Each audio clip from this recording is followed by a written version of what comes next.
Assalamualaikum warahmatullahi wabarakatuh. Perkenalkan, nama saya Arif Jamalia Rohmani, mahasiswa Profesi Kebidanan Stikes Mudia Husada Madura.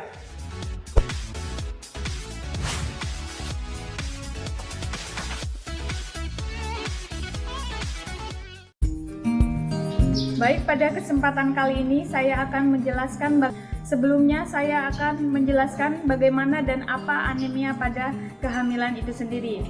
Anemia pada kehamilan adalah di mana keadaan kadar hemoglobin dalam darah ibu kurang dari 11 gram persen pada trimester pertama dan ketiga dan kurang dari 10,5 gram persen pada trimester kedua. Sedangkan tanda dan gejala anemia pada kehamilan yaitu yang pertama, ibu mengeluh cepat lelah, yang kedua, merasa pusing berputar-putar, yang ketiga, mata berkunang-kunang, yang keempat, nafsu makan menurun, yang kelima, bisa menurunkan tingkat konsentrasi ibu. Anemia pada kehamilan ini harus diwaspadai karena anemia pada kehamilan ini bisa mengakibatkan keguguran atau abortus dan bisa terjadi kelainan kongenital pada bayi apabila itu terjadi pada trimester pertama. Dan apabila anemia kehamilan terjadi pada trimester 2 dan trimester ketiga atau trimester lanjut, bisa mengakibatkan gangguan pertumbuhan janin terhambat, bayi berat badan lahir rendah, dan juga bisa terjadi persalinan prematur. Dan ini bisa terjadi juga perdarahan pada saat persalinan.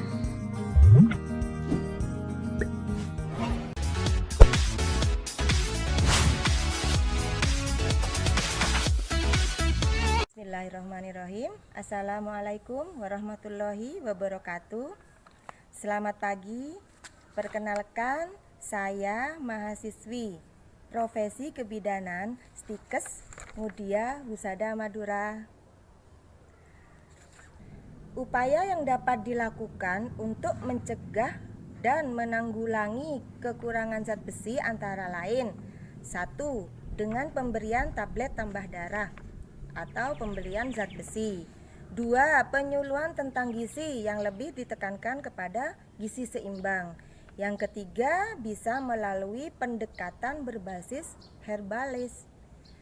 Salah satu tanaman herbal yang berpotensi dijadikan sebagai makanan dalam upaya fortifikasi zat besi di Indonesia antara lain adalah daun kelor. Nah, seperti ini ibu-ibu, daun kelor ya.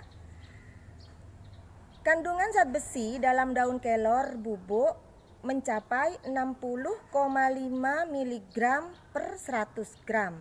Dalam keadaan kering atau serbuk, daun kelor ini mengandung 17,3 mg vitamin C. Daun kelor ini bisa dikonsumsi dalam bentuk segar, misalnya dalam menu sayuran.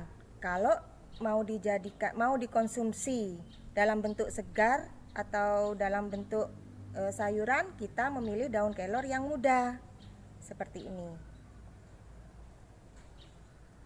Daun kelor juga dapat diolah menjadi tepung atau powder. Dalam beberapa produk pangan bisa dijadikan olahan seperti puding, cake, nugget, biskuit, dan lain-lain. Dan untuk daun kelor yang dijadikan tepung, kita harus memilih daun kelor yang tua seperti ini. Daun kelor ini selain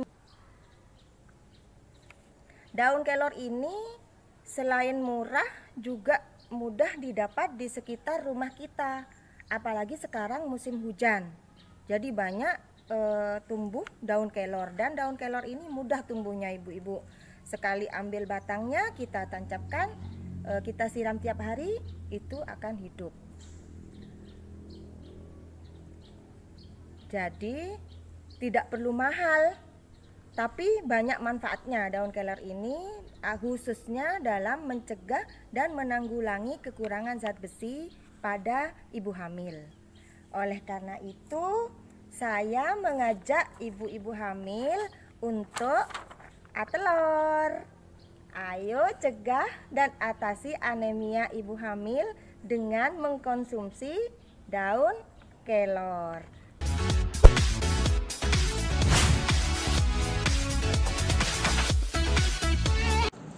Assalamualaikum warahmatullahi wabarakatuh. Saya mahasiswi Profesi Kebidanan Stikes Mudia Husada Madura. Pada kesempatan kali ini saya akan menjelaskan mitos-mitos yang salah di masyarakat tentang pemberian tablet tambah darah pada ibu hamil.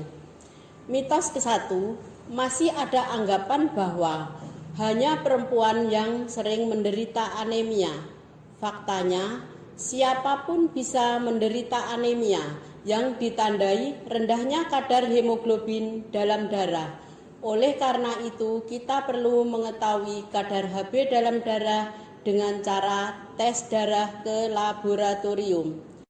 Mitos kedua, masih banyak masyarakat yang beranggapan minum tablet tambah darah akan membuat tekanan darah bertambah tinggi atau naik. Faktanya, tekanan darah adalah gaya atau dorongan darah ke dinding arteri saat darah dipompa keluar dari jantung ke seluruh tubuh. Tekanan darah dibuat dengan mengambil dua ukuran, yaitu tekanan atas diperoleh saat jantung berkontraksi atau biasa disebut sistol, dan tekanan bawah diperoleh saat jantung berelaksasi atau diastol. Tensi tinggi itu karena kelainan pembuluh darah atau kelainan ginjal dengan berbagai sebab, bukan karena tablet tambah darah. Cara-cara menjaga tekanan darah tetap normal. 1. Jangan konsumsi alkohol karena dapat menyebabkan terjadinya kegemukan yang akan rentan mengidap hipertensi. 2. Jaga pasokan garam yang masuk ke dalam tubuh agar berpotensi dalam menaikkan tekanan darah jika dikonsumsi dalam jumlah berlebihan. 3. Istirahat yang cukup, paling sedikit dalam 1 hari 6 jam. Mitos ketiga, anggapan bahwa konsumsi tablet tambah darah saat hamil bisa memperbesar ukuran bayi dan sulit melahirkan. Faktanya, tablet tambah darah justru sangat dianjurkan untuk dikonsumsi selama kehamilan.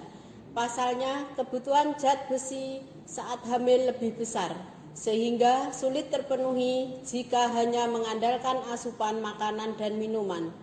Zat besi pada ibu hamil bermanfaat untuk membentuk hemoglobin dalam tubuh, menjaga sistem kekebalan tubuh saat hamil, serta berperan sebagai senyawa penting dalam mioglobin atau protein yang berperan dalam menyediakan oksigen pada otot.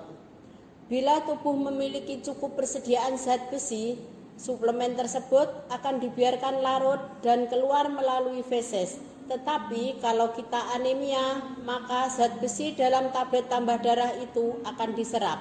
Sebaliknya, kalau kita cukup, tidak akan berbahaya.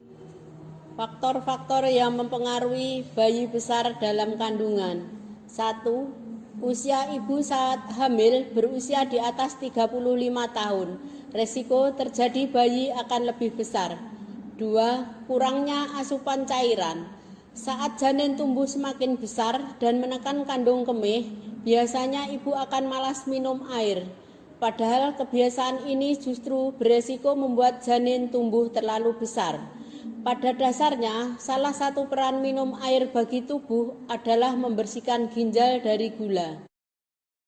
Ketika kurang minum, kadar gula dalam darah tubuh pun akan meningkat. Lama-kelamaan tubuh janin lebih cepat besar. 3. Kelebihan berat badan sebelum hamil. 4. Makan terlalu banyak, berat badan bertambah banyak selama hamil. 5. Sudah hamil berkali-kali. 6. Preeklamsi. 7. Mengandung anak laki-laki. 8. Hamil lebih bulan. 9. Riwayat keluarga bayi besar. 10. Diabetes sebelum hamil atau mengembangkan diabetes gestasional saat hamil. 11. Kurang tidur. Ibu hamil yang kurang tidur mengalami peningkatan kadar gula darah dan menyebabkan diabetes gestasional. 12. Terlalu banyak konsumsi kafein. Kafein berlebihan dapat meningkatkan kadar gula dalam darah dan meningkatkan diabetes gestasional, pada akhirnya janin tumbuh terlalu besar. Cara mengatasi bayi besar dalam kandungan. 1. Menjaga kenaikan berat badan selama kehamilan. Kenaikannya selama hamil cukup 10-13 kg. 2. Melakukan aktivitas dan olahraga. Ibu hamil kurang gerak akan membuat kalori tubuh menumpuk dan tersimpan dalam bentuk lemak sebagai cadangan kalori tubuh. Senam hamil dan jalan pagi yang teratur akan sangat membantu mencegah kenaikan berat badan berlebihan. 3. Perbanyak konsumsi buah dan sayuran dalam bentuk jus yang banyak mengandung serat. Hindari camilan junk food dan kudapan yang mengandung banyak zat gula, misalnya es krim, puding berkadar gula tinggi, minuman sirup manis. 4. Patuhi diet dan pengobatan yang teratur bila ibu hamil dengan riwayat diabetes. 5. Pemeriksaan kesehatan secara rutin untuk memantau berat badan selama kehamilan. Setiap kunjungan berkala, bidan atau dokter akan memantau berat badan ibu hamil dengan penghitungan indeks massa tubuh atau BMI. Sekian, terima kasih.